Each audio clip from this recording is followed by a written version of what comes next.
We're live on Facebook. We're live on, what do we call this? Zoom, that's right. And we've got a massive thumbprint on the Zoom camera. Hang on, guys. I'm going to just have to use a little bit of water to clean that off. And hopefully that'll be better because, man, I thought it was cloudy today. I thought it was like the sun didn't come up. How are we doing now? We're better. We're almost good. Okay, welcome in, everybody. Good morning. It is 9 o'clock. Welcome in, Facebookers. It is 9 o'clock. Got to get my tablet fired up here. That's not the pattern. Come on, my secret unlock pattern for the tablet. I got it wrong. And it's my secret. I should know that one. All right. The tablet is firing up. It's going to be a minute. We know there's a delay up there all the time. I want to welcome everybody in. We've got Condense Cutting today at 9. We've got statistics and tracking, specifically measuring customer service by way of your numbers. You know, customer service, how do I feel about you and your business? Customer service, am I happy? That's feelings. But we're going to put math to it. We're going to put numbers to it. We're going to talk about measuring customer service. So I think that'll be a interesting program for everybody. I'm looking forward to sharing it. We always start out by acknowledging and thanking our friends at Barbicide. I do want to mention I had the opportunity to get on the telephone yesterday with the president of Blue Co Brands, with Mr. Murphy, who is working hard along with the entire Blue Co Brands and Barbicide organization to keep up. It's important for consumers and for beauty and barber professionals to know that Barbicide is producing product every single day. And Barbicide is shipping product every single day. The factory is working and the warehouse is working, and they're putting this stuff out just as fast as they can. They have added additional production capacity. They have added additional warehousing capacity. They have added additional teams and crews to get this product out into the marketplace, into your hands for you to be using. And I can also share on behalf of myself, on behalf of Barbicide, because as all of you know, I have a ongoing relationship with the company and the brand. You know, we're really excited and we're really proud of the folks in the professional beauty industry and the hard work that they're doing right now to be in a position to care for their customers on two levels. And I think it's important to understand this. Number one, y'all have been doing your Barbicide certification, your COVID-19 certification, your Safe Establishment certification. The number of downloads on the Back to Work plan and the reopening recommendations have been huge. The response has been, quite frankly, nearly overwhelming. The rate at which they're sending out those electronically sending out those certificates that you see everyone posting on social media. So you've done the hard work to be informed, to be educated, to be knowledgeable, to protect yourself, your business, and your customers. And you've also done the important work as it relates to optics and feelings. And here's what I mean by this. And we're going to talk about customer service and feelings in our 11 o'clock class. But it's very important that we're clean. It's very important that we're disinfected. It's very important that we're sanitized effectively. And it's very important that we can prevent the spread of all forms of infectious disease and contamination and God knows what. Not just coronavirus, and not just today, and not just now. This has been and will continue to be important. It's been as important for the 33 years I've been in the business. I've said this for years. It's only continuing to get more important. And it will continue on that trajectory. But I think it's also important to acknowledge that the fact that you're clean is job one. And communicating that you're clean and instilling confidence in your customers in your cleanliness is job 1.1. I won't even call it job 2 because it's really going to come down to consumer confidence. If customers are comfortable with you and your business as it relates to sanitation and infection control, guys, we're going to be fine. Everything's going to be okay. We're going to get through this. We're going to get to the other side of this, and we're going to move forward with and from this. But it really all comes down to that level of consumer confidence. If people are confident in the economy, they buy houses, cars, and washing machines. If people are confident in their beauty professionals, they buy haircuts. It's not any more complicated than that. So optics, how it appears, in addition to what you're doing. I've always used the expression, people have heard me say, get caught sanitizing. That principles and practices of sanitation and infection control must be executed, quote, in visual range of the customer. If I don't see you spray the clipper, it didn't happen. It's not more complicated than that. If I didn't see you spray the clipper, it didn't happen. If I didn't see you take the razor blade out of your handle and drop it into the sharps bin, it didn't happen. These practices need to be executed in a very public way, in a way that customers can see them and know what you're doing. You know, one of my recommendations is that you're producing some documentation for your clients of just what are the practices that you employ in your business, whether it is a Bob's Barber Shop sanitation fact sheet that is typed, I mean, we use a computer, typed, I'm an old guy, typed up, printed, laminated, plastic coated, with a hole punched in the corner, hanging off the front edge of the front desk. And by the way, from time to time, spray it with barbicide and wipe it down, because if people are touching it, people are touching it. To really let people know just what exactly you're doing. I don't think it would be a bad idea for you to have some YouTube videos talking about your sanitation and infection control practices within the shop. Taking somebody on a cleaning tour, if you will. Hey guys, I want to show you. This is where we keep our clipper side. This is where we keep our barbicide. And this is how we mix it. And we dump it every day. And actually having team members going through these things, really film them when they really do them. It's like behind the scenes footage. Anytime anybody ever does anything today, you got a cameraman recording it, and you got a second guy recording the behind the scenes footage of whatever the first guy is recording. Because people dig that stuff. And I think now more than ever that stuff is very important. So that's my little speech on infection control. That's my little thank you to the people at Barbicide for all of the hard work that they are doing to keep us on top of, in front of, and to keep us safe. And I think that's about all there is to that. Tradition is important. And one of our traditions here is $100,000 hair cutter. We start every day with a reading from Be a $100,000 hair cutter. Remember, that's not a hope and a wish and a dream. That's real. That's a real number for so many people in our business. And when we go back, we go up is one of the hashtags that I created. When we go back, we go up, referring to the idea that when your state, your governor says go, when your state says cut, and you get back to cutting hair, you want to be up. It's going to cost more to do business. All that sanitation conversation I just had. The price of doing business is going to go up. Price of a haircut needs to go up. So that just gets you one little step closer. And remember, there's 365 ideas in the book. This is not a book of one idea. One big idea that's going to make you a $100,000 hair cutter. It's 365 little things. One at a time. Day by day. In a commitment on your part. I've made a commitment to providing you with education. You're making a commitment to show up here and attend, but a commitment to excellence in the business, a little bit at a time, on a daily basis. Let's take a look at today. April 22. April 22. We talked about this the other day. It is 22, right? Yeah, it's Earth Day. Day 112, 253 days remaining in the year. Happy Earth Day. You know, all the talk of global warming kind of turned into the talk of people warming. We've all, running a fever because we have coronavirus. But Earth Day is still a day in which we pause and we talk about the environment. We pause and we do something. More than talking, we do something to support taking care of our environment.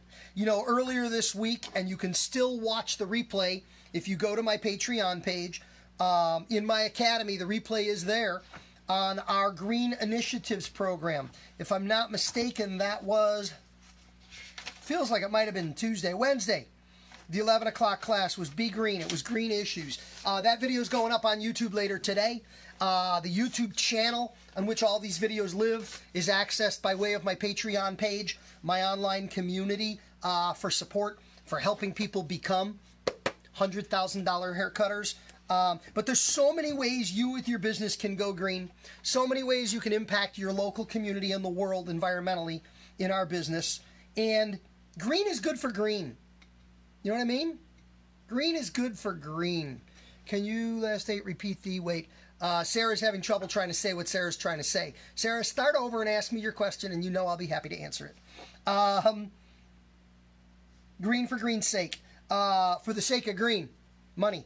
Green is good. You got a lot of clients that are very interested in green initiatives. All right, that is 100K Haircutter for today. I'm taking dates. We got a Zoomer that's got a date. We got a Facebooker that wants to offer up a date. Roger says June 8. Roger, did you already ask me for June 8? It feels so repetitive. No. Oh, here we go. June 8. I love this one. Can you repeat the date for Go Green? The Go Green class was this week Wednesday, so it's already happened, Sarah. It was the 11 o'clock class on the 20th, but the replay is out there and available. It's going to be available by way of my Patreon page. Sarah, if you really want to see that class, send me an email or a DM through... oh, you saw it. Then you're good. I was going to say, if you want to send me a replay, I'll send you a link. No problem. I'm here to help. June 8 from Roger.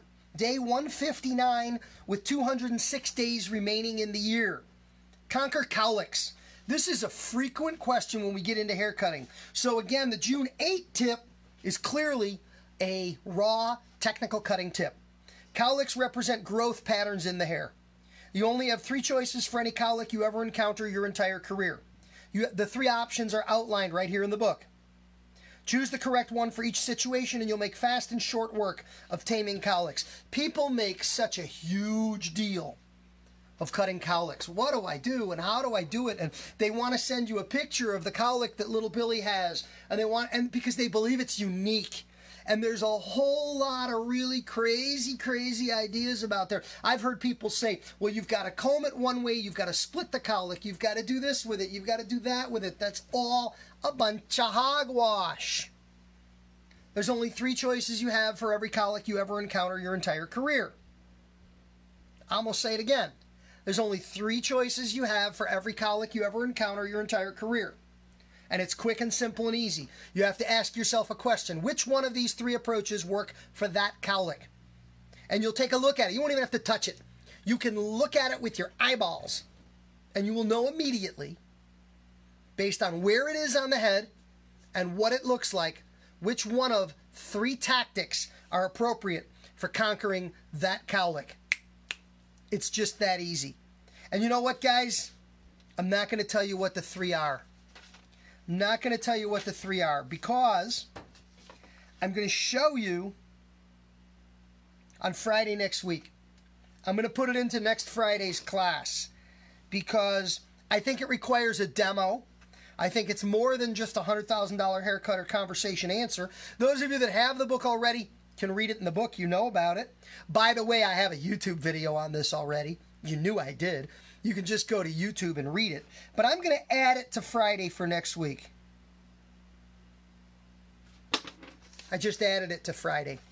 By the way, next week, Monday, consultation skills. We're going to do a comprehensive consultation breakdown. Tuesday, by request from one of you, fitness for beauty and barber professionals, based on my experience as a certified trainer. Wednesday is Clipper Clinic, easy for me to say. Wednesday is Clipper Clinic episode 4. And that's going to be a special episode focusing on detachable clipper blades.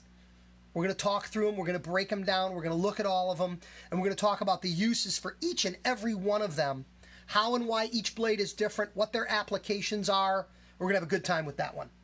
That's Clipper Clinic episode 4, detachable blades, on Wednesday next week. Thursday is Big Money, Small Money. This is our savings and investment program. As people are getting back to work in our country, as states are opening up and we're cutting hair, we're making money. And I think it's very, very important that as soon as we're back to making money, we got to be back to saving money. We got to be securing our future. A lot of hair cutters learned a really painful lesson through coronavirus lockdown because they were not financially secure. They were not financially prepared. They were not financially ready to have somebody pull the plug on their income. Sarah, Monday is consultation, comprehensive discussion of consultation skills next week. We're talking about consultation. And by the way, 2 important things you guys need to know for next week. 2 things for next week. Next week, 10 o'clock, not 9 o'clock, 10 o'clock. Instead of 9 and 11 next week, special week, I've only got 1 class each day, 10 o'clock only. So make a note of that. There's a little change. The full schedule for all my classes is live and posted in the blog on my website at ivanzoot.com. 10 o'clock Central Time, which is 11 o'clock on the East Coast. That is correct. So 2 things. Number 1, next week, only 10 o'clockers, 1 class per day. And number 2, and I know some people will not be happy with this, but we have to test it. Next week is a test. Next week's test is 1 class a day, 10 o'clock Central Time. Next week there will be no Zoom. Next week, all of the classes will only be on Facebook.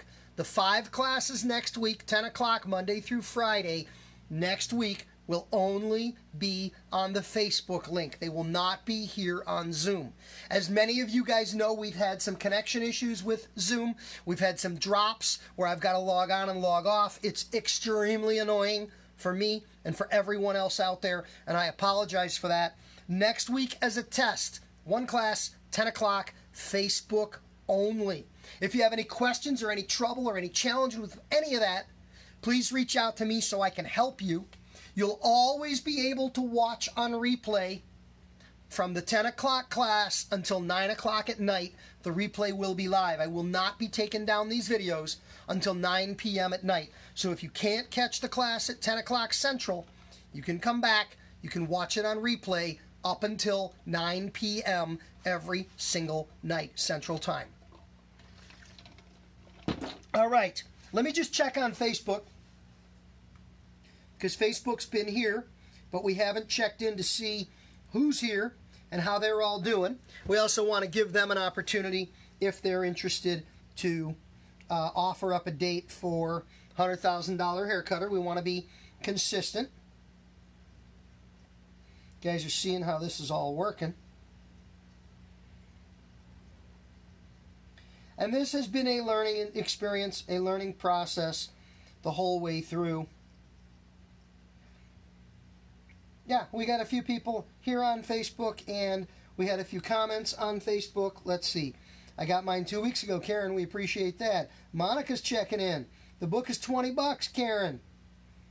I have both, Karen. I'm happy to hear that. All right.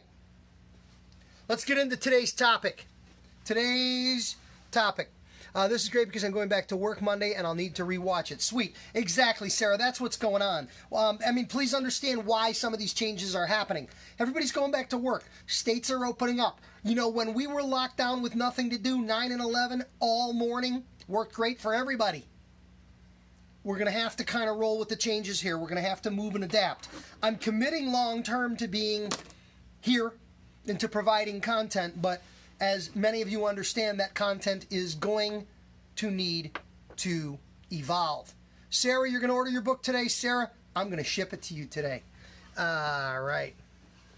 Sarah, David says, North Carolina after 5 today. Illinois is next week Friday. We can open next week Friday in Illinois, but I am not going back to work yet. I will not be cutting hair yet, in spite of the fact that the state of Illinois is in fact opening up. All right. Today we want to talk about condensed cutting. Let's get into our technical. I want to define what condensed cutting is. I want to talk about why condensed cutting is valuable. And then I want to demo some great examples of condensed cutting. Now, I've been in the business 33 years. I've been in the business a while. And I've had the opportunity to learn from a lot of really talented people. I've had the benefit of a lot of really great education and really great information. David wants to know, does that mean I'll be traveling to North Carolina for you to give me a flat top? The answer is not yet. We're not traveling yet. North Carolina's open, and I will be there. And at some point, I'll be happy to let you cut my flat top. Absolutely. I mean, right now, it's not really as flat as I'd like it. But my kid did a great job. But my kid, got to remember, my kid that cut my flat top, as of right now, has a grand total of 0 hours of professional haircutting education, in spite of the fact that he has 22 years of living with me and listening to me in my videos. All right, I've had the benefit of some really great haircutting education, including along the way some very structured, what we'll call Vidal Sassoon-inspired precision haircutting education. I know how to play the game with very clean partings, with very small and very fine sections of a very limited amount of hair cut very, very slowly. Been there, done that. I've had that piece of education, and I like it, and I understand it. And there are times and places when I use it for certain types of cutting. I also, and I want to tip this camera down a little bit, I also have 3 Guinness World Records for hair cutting. I also have a huge passion for efficiency. I also really enjoy talking about texture. So I don't want to pigeonhole condensed cutting as an efficiency idea. I want to also share the notion that condensed cutting can be super good when it comes to creating texture. Condensed cutting by definition is simply big sections. It's condensing what we're doing. Instead of coming across the top of the head in 20 little sections, front to back, front to back, front to back, condensed cutting might be 1, 2, 3. Cutting that whole top in 3 big fat sections. Now, we still have guides. We still have overlapping of sections. The principles of hair cutting are not going to change. We're still going to do those things. And things like cross-checking. If I take the top in 3 fat sections, when I cross-check the top, I'm going to have some scalloping. And I'm going to have to cross-check well, and I'm going to have to polish off the high spots and match up to the low spots to smooth out my cross-checking if a more precise overall finish is my goal. Let's talk about why. I want to get the pad out, and I want to get a little technical with you, because I hope you'll understand. I know you'll understand this, but I know when you understand this, it'll all make sense. So, these are notes from the other day. That's this guy's head, all right? And I just showed you across the top taking 3 big sections instead of taking 20 little sections. But let's look at what happens when we take 3 big sections. I cut all of that hair like that. Then I cut all of that hair like that. Then I cut all of that hair like that. Now you'll notice I have a little bit of overlap in my sections, and I cut at these 3 points.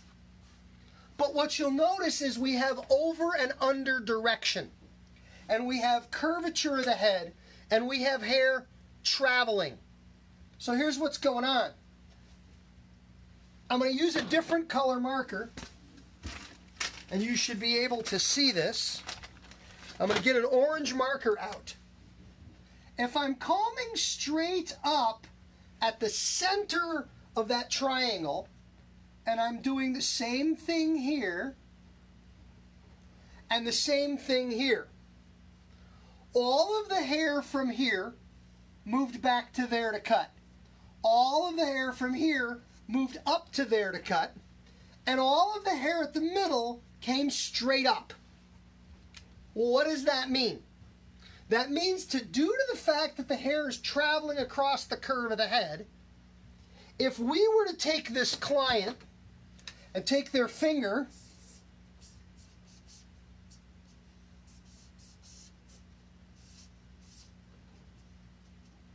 and plug them into an electrical outlet. See, guys, this is why I illustrate my books, because I'm an artist. If we were to take this client and plug them into an electrical outlet, and all their hair were to stick straight out, it wouldn't come together in these points like this at my 3 cutting spots. It would come out.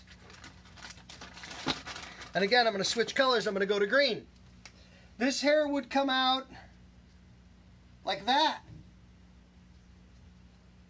And like that.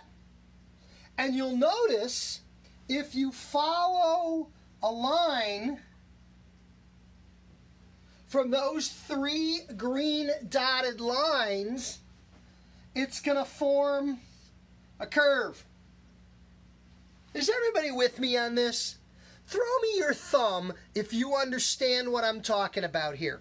Throw me your thumb. Show me your thumb. Joanna's got a thumb. Show me your thumb if this makes sense. Okay? So here, this hair is going to come to here. This hair is going to come to here. This hair is going to come to here. And once again, there's a curved line. I'm not seeing a lot of thumbs. If I've lost you on this, either turn on your microphone and ask a question, or text and ask a question if you don't have me here. Okay? And again, let's take a look at this, because it has to shift back. This is called over direction. And this is what's going on in condensed cutting. By virtue of the shifting of the hair, and by virtue of the curvature of the scalp, and that's a killer diagram right there, guys. And I want to make sure you understand something. 33 years cutting hair, okay? I want to make sure you understand something. I finished beauty school. I got a job. I was cutting hair, and I did not understand that. Nobody showed it to me like that, and it didn't click. I didn't get it. I cut hair for probably 4 months after beauty school, after working in a shop, starting a job, working as an assistant for a hair cutter. I cut hair for probably 4 months before the light bulb went on and the angels started singing, and this all made sense for me. So if you're a student or a new hair cutter and you understand this, you're ahead of me. You're already ahead of me. You got a big old jump start in your career compared to mine, and that's huge, and congratulations. But I will tell you this. When it clicked, when this finally made sense, holy crap, I could cut anything.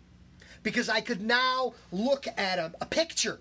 I could look at a head. I could play with a mannequin, and it all came together.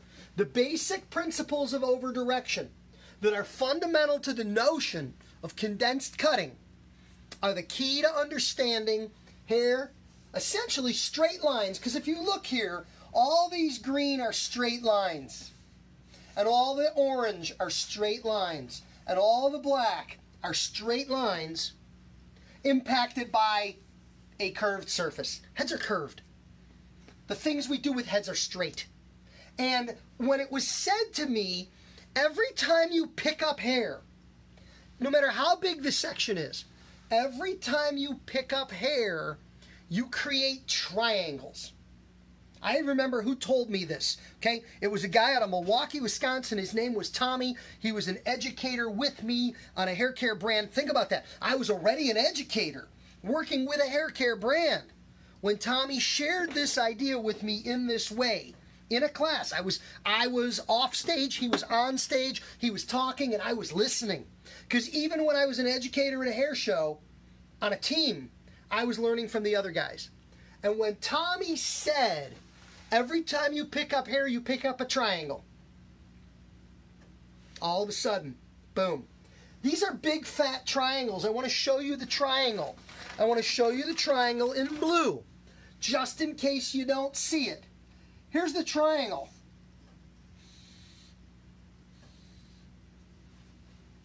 It's got a base, and it's got two sides. Now, I drew those as isosceles triangles, meaning the two sides and angles are equivalent to each other. However, if you wanted to over-direct this radically, like when we cut a front fringe, I could take this same triangle of hair here. And now look, when I add the base, that is no longer an isosceles triangle. That is, I forget the name of it. It's not an acute angle. It's a reflex angle, I think it's called. No, reflex angle is the other side over here. What is that called? If anybody knows what that's called as a triangle, it's a non-equilateral triangle. It's not an isosceles triangle. It's greater than 90 degrees at the angle here. I forget the name of it. All right? And we just lost our Zoom feed, because that's how this goes. Because we know we lose the Zoom feed. My apologies to my Zoomer friends, but we will reboot. Has anybody got any questions over here in Facebook world?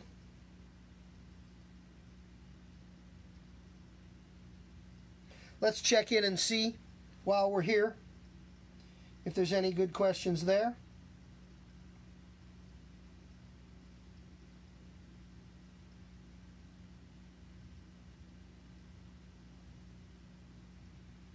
Karen says, nice artwork.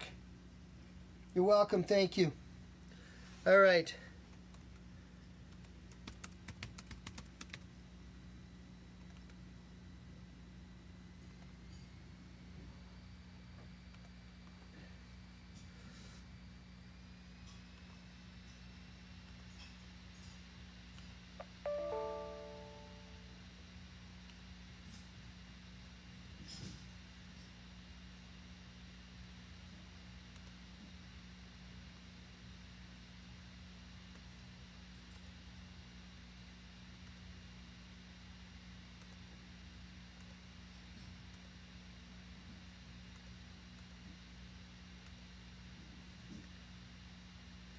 You guys remember when I told you we lose the Zoom feed from time to time?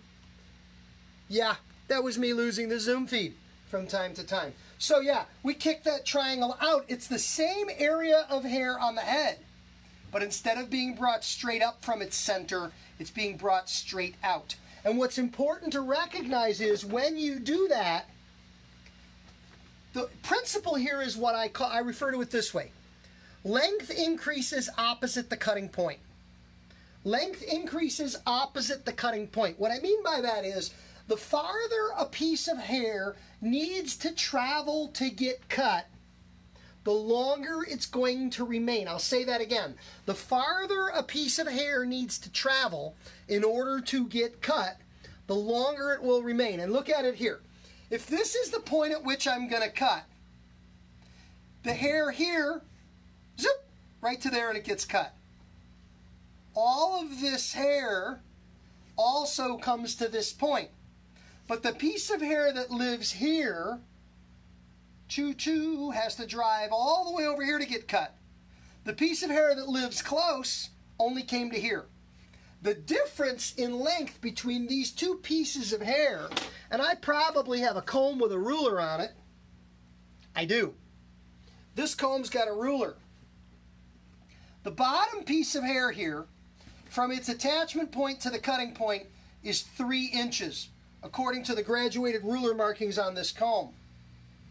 But the hair above it is 4 1/4.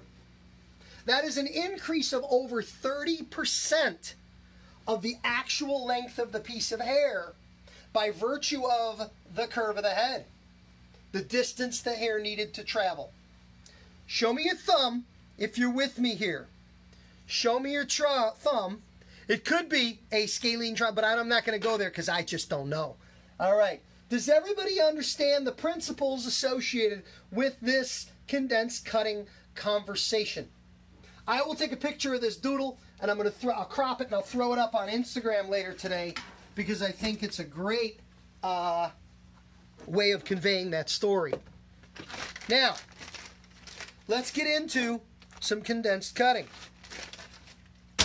And one of the things I want to point out, as we saw, fewer sections, condensed cutting can be very, very efficient. It can be a timing issue, but it's also a texture issue because we're going to have variations in length as we move across the scalp to create our finish. So there's one, there's two, and there's three. And the relationship in those three sections, it's going to have that scalloping. So I'm going to come in, classic cross-checking, 90 degrees or perpendicular to what I cut as a way of double-checking, smoothing, and evening out the finished effect. So again, if you're looking for a precision shape and you're choosing to super thumb, I love it, and you're choosing to condense cut, you just got to be good about cross-checking and do the same type of condensing with your cross-checking. Check it here, check it here, check it there, move down, check it here, check it here, check it there, and then move down and check it here, and check it there. That's condensed cutting, very simply put, for layering through the top of the head. Now, condensed cutting can also happen in situations where we're not layering. Let's take a look at condensed cutting. I got a mannequin here. This one is a longer haired mannequin. Looks like a lady. Let's do a little condensed cutting on some longer hair, again as a way of understanding the principles. We got a thumb with a bunch of S's on the end. I know what that means. All right. Yeah, we all sneakerheads here. So we don't let too much heat get past it. All right, sneakerheads. Glad to know you're here. Mute your mics.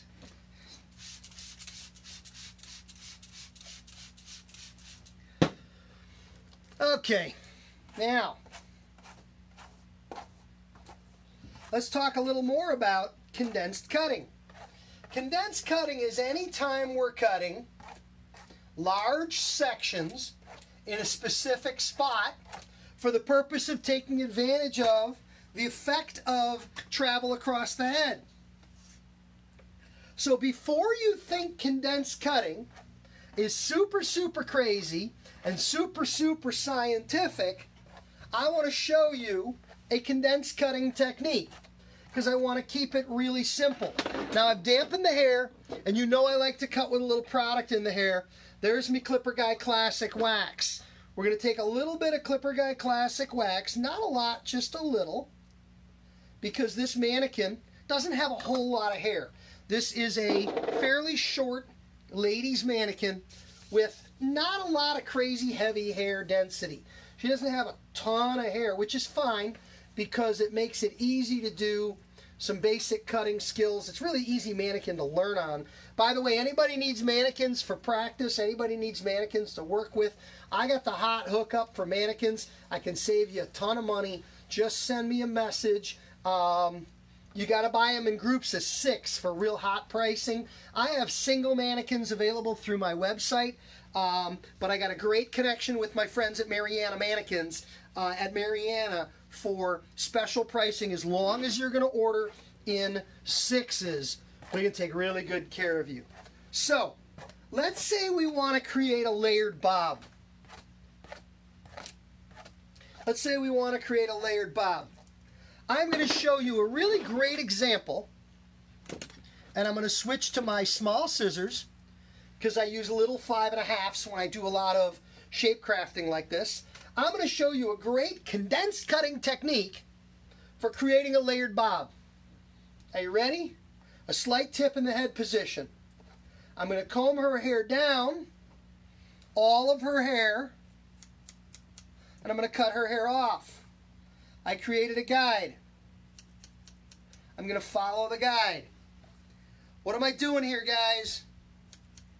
This is condensed cutting. I did not section this. I did not subsection this. I combed it all down and I cut it all at once. And there's two reasons why this is very, very okay. There are people out there that will see me do this that will be a wee bit horrified. There are people out there that will see me do this that will shake their heads. There are people out there that will see me do this that will say, oh, no, no, no, we can't do that. And I will ask the question, why not? Why can't we do that? Why do we need to subsection that? Why do we need to break that down? There's a couple reasons why I believe we don't. Reason number one is this mannequin is not a thick, heavy head of hair. I'm not combing this down, and I don't have a ponytail that is this big around. If I had that much hair on somebody's head, would I subsection? Maybe only 2 or 3 times. But I wouldn't take hundreds of little horizontal sections bringing down 3 hairs at a time. I'm not going to live that long. I don't have that much time. You're killing me here, okay? There's not enough hair to justify bringing it down in tiny, tiny sections. And if we check our work and it's even and balanced, there's nothing wrong with that. We got the ends off. We got a nice long line. Number one. Number two, we said we were going to layer this. If we're going to layer this, absolutely and unquestionably, not all the hair is going to reach the bottom. So again, from an efficiency standpoint, but also from a technical standpoint, would it make sense to take section after section after section after section, bringing it all down to cut it at the bottom, when in fact in just a few moments we're going to bring it all up and cut it up top? What would then happen would be a lot of the hair on her head would be cut twice. I would be cutting it once at the bottom, and then I would cut it again at the top. That just doesn't make sense for anybody involved. It just doesn't make sense from an efficiency standpoint or from a technical standpoint. Now what I'm going to do, so this has been a one-cut haircut so far. I combed everything down and I cut it off at the bottom. That's condensed cutting. Watch what I'm going to do next. I'm going to cut everything up all at once. I cut everything down. I'm going to cut everything up. And notice what I'm using. I'm not using a comb. What am I using? I'm using a vent brush. Why am I using a vent brush? I'm using a vent brush because I am controlling a large amount of hair. It doesn't make sense if I am trying to control all of this hair to try to control all of this hair with a tiny little tool. Want to get all that hair damp because I want good tension, I want good distribution, I want even and consistent elasticity. I put product in the hair, that was my wax. And notice what I'm going to do. I'm going to continue combing this up, and I'm going to continue combing this up. And as I comb it, I'm gathering it into my hand. I'm smoothing it. I'm getting it nice and even. I'm focusing on tension. I'm focusing on distribution. I'm focusing on control. Now, by the time I've got to here, this hair is never going to reach the top. Don't worry about it. Don't be concerned with it. It's never going to make it to the cutting point. It's never going to make it to the cutting point. It's, again, the travel and the curve of the head. Length increases opposite the cutting point. So therefore, all of that baseline, that nice solid baseline that I created, isn't going anywhere. How would I do this with curly hair? The exact same way. If it was wavy to curly and I could manage it damp like this, I would do it like this. If it was tighter, kinky, curly, whereby I was going to blow it out smooth and straight and flat iron it and cut it straight, I might do that first. It's going to depend on the density that I am working with. So here's what I'm going to do. I'm going to take all this hair. I'm going to ask her to tip her chin down just a little bit further. I'm going to take all this hair that I'm so focused on ponying up nicely, condensed cutting. I'm going to comb it up.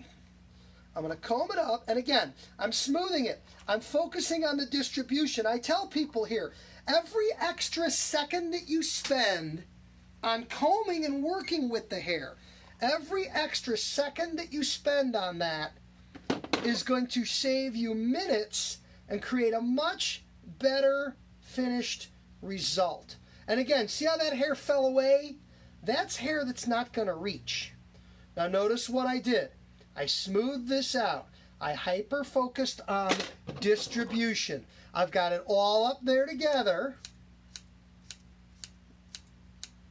And I'm going to cut it all at once.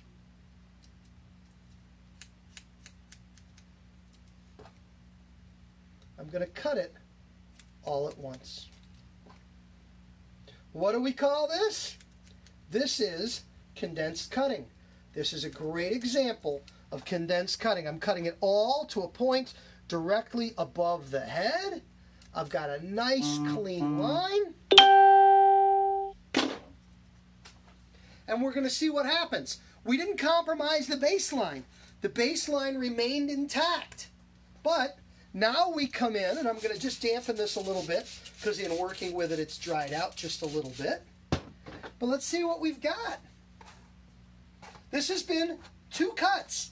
If you're keeping track, if you're paying attention, if you're watching what we've done, we've made 2 cuts. We made 1 cut along the bottom to establish the baseline, and we maintained some density of the baseline and the shape, and we've made 1 cut at the top of the head to establish our overall layering. We've got long-ish layers relative to the bottom of the baseline. We didn't cut short bangs. We didn't take her too short. And we've got beautiful, even, balanced, and symmetrical layering. 2 cuts. 1 cut at the bottom, 1 cut at the top. And I would argue most of the hair that I cut at the top didn't get cut at the bottom. It never reached. And you can see how much of the hair at the bottom didn't get cut at the top because it didn't reach. Somewhere between the top and the bottom, things kind of come to a point. Can you see that? There's my baseline cut, there's my layer cut, and they come together right about here. And it looks like everything got cut. It looks like it's got a nice point to it based on the length decisions that I made, that in that cutting process there was nothing that got skipped. And it ended up creating some nice layers. Sure, maybe keep it longer because of the curl. Yeah, obviously that's a decision based on curl that has nothing to do with the notion of condensed cutting. But didn't that just make sense? Wasn't that fairly simple and easy? My focus, my important point of this is going to be take the time to get the distribution, that combing, that smoothing, getting it all together really nice across the surface. Now, that's basic condensed cutting on the top of a guy's head. That's basic condensed cutting as it relates to a longer haircut like this for our longer haired client. I do want to share one other idea with you. A little bonus idea. I got to tie my shoe because I keep stepping on my shoelace here. Keep talking about the fact that I need to buy new, shorter laces for these shoes because after they're tied, they hang too far over. Some of my sneakerheads probably have good suggestions for that. Now, one other thing I want to share with you, and I learned this from a really talented guy in the business. When we do a lot of our ladies' hair cutting, and almost all of our, scissor cutting, when we scissor cut, we almost always scissor cut on what I refer to as the non-tension side of the hair. I'll explain what I mean by that, and we'll talk about what's going on with that. With scissor cutting, we almost always do all of our hair cutting on what we call the non-tension side of the hair. What does that mean? I'll show you what that means. It means we take a section of hair, we comb it up, we hold it up, and we go to cut it. When we hold this up, I've got two sides of my fingers. This side is what we call the tension side. This is where I'm holding the hair in under tension. This side of the hair, where the hair's flopping around on the other side of my hand, is the non-tension side of the hair. We normally cut against our fingers on the non-tension side of the hair. It's going to look like this. Comb it up, hold it up, cut it off. This is how we layer. We take sections of hair, we comb them up, we hold them up, and we cut them off on what I'm calling the non-tension side of the hair. One of the ideas I want to share with you is that when we are condensed cutting, when we are taking our big sections, and when we are having hair travel around the head, one of the benefits of all of this is texture. Because the travel across the head creates those length variations, and we get a lot of movement, we get a lot of softness, we get a lot of tension, or we get a lot of texture. What I want to share with you is the idea of cutting on the non-tension, of cutting on the tension side of the hair. Cutting on the back side, or cutting on the inside. And here's what that's going to look like. We're going to take sections of hair, and I'm just going to part off some of that top, get it out of the way. We're going to dampen this a bit. Now I've got the whole side of the head right here. Non-tension side cutting would have me pull this out and cut this off on the outside of my fingers.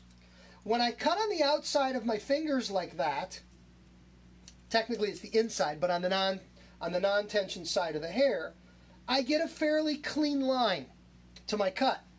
And when I comb that down, because I elevated it, I get a zone of graduation. Everybody with me on that? Now, here's what I want to share with you. I want to share with you the idea of not cutting the hair here, but cutting the hair here on the other side of my fingers.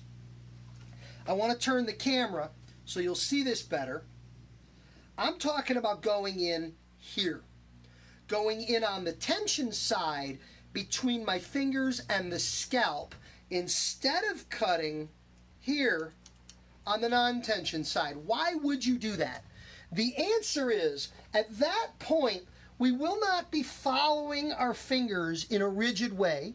We will not be following our fingers in a rigid way as we do when we cut on the non-tension side of the hair. What we will be doing, and again, so look at the triangle. Do you see the triangle? There's the triangle. Now I can take this hair and I can hold this triangle here, down low, traveling less, traveling a lot. Everybody sees that triangle? Traveling less, traveling a lot. I can hold this triangle up here, traveling less, traveling a lot. Notice so much so that some of that hair begins to drop. That's going to change the effect. Holding this triangle of hair down low, I'm going to get a more solid shape. Holding this triangle of hair up high, I'm going to get a much more stacked effect, a much more graduated effect in the hair. It's the same section of hair no matter where I hold it, but where I hold it will determine that length increase or decrease. So I'm shifting that, it's called shifted distribution. I'm shifting that potentially up, or I'm shifting that, and again, combing from the scalp, so very important for good distribution. Again, the zoot comb, you've got the wider teeth for controlling the flow of hair, and you've got the tighter teeth in there for tension on the hair when you do it. So I come in, and then I dig those tight teeth in. Now, that's just vertical. I can also shift this along the horizontal axis. So if I want this hair to stack up, I'm going to hold it high. And if I want it to move from short to long traveling back, I'm going to shift it forward. Length increases opposite the cutting point. So if I want more length at the back of the head, watch what I'm going to do. I'm going to comb this up, and I'm going to comb it forward. You guys see what I did there? I went not only up, but also forward. Now I can cut this on the outside of my fingers, on the non-tension side, but if I really want softness and movement, if I really want to leverage this condensed cutting idea, watch what I'm going to do. I'm going to comb this up. I'm going to comb this forward, and then I'm going to come in on the inside and cut that off. I cut it here on the inside of my fingers. So now, when I bring this down, look what we've done. It came up so it stayed longer at the bottom, but it came forward so this hair is shorter than this hair. The hair at the front is shorter than the hair at the back. So what we've looked at there is a combination of three things. We looked at condensed cutting, we looked at shifted distribution, and we looked at tension side cutting. Condensed cutting, traveling across the head to cut larger sections of hair in the interest of texture and efficiency. Shifted distribution to control increases and decreases in length around the head. And tension side cutting to create softness and texture. Three powerful elements all combined together that go way beyond just section, create a guide, and follow it. Does that make sense? Anybody got any questions? Cool stuff. All right, guys, we're wrapping up the 9 o'clock. We're going to be back at 11. 11 o'clock is measuring customer satisfaction through statistics and tracking. It's going to be a pretty intense program for helping people really understand how to build and grow their business. I'm looking forward to sharing that at 11. Go online, get your zoot comb if you don't have one. Get your $100,000 hair cutter because you need one. We'll see you at 11 o'clock. Thanks, guys. Thanks, everybody. Bye-bye.